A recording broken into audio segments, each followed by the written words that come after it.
ভাবি। বিপদটা আবার আইছেন। আসসালামু আলাইকুম ভাবি, আসেন। কেমন আছেন? ওয়ালাইকুম সালাম ভাবি, আপনি জি কেমন বসেন। আছেন? জি ভাবি, আলহামদুলিল্লাহ। আপনাকে তো দেখাই যায় না। জি ভাবি, ঘর থেকে খুব কম বার হই। উফ, আপনার ঘরে এত গরম কেন? জি ভাবি। এসি নাই আপনার ঘরে? না ভাবি, এসি নাই তো। ইস, এও আমরা আবার এসি ছাড়া থাকতেই পারি না, বড়লোকস তো তাই। ওটাঙ্গি করার লাগে তো আইছেন। কিছু জি ভাবি। বলছেন? না ভাবি, কিছু বলুন না। ভাবি দেখেন না, আপনার ভাই আবার আমার জন্য দুবাই থেকে 600 ক্যারেটের একটা গোল্ড নিয়ে এসেছে। সুন্দর না? জি ভাবি, অনেক সুন্দর।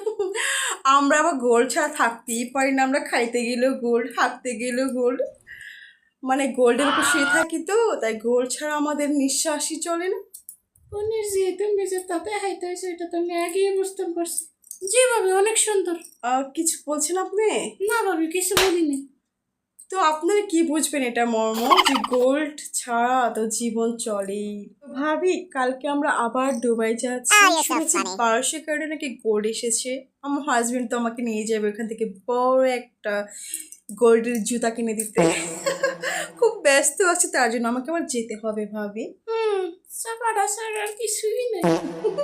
আসি ভাবি। আর আসেন না।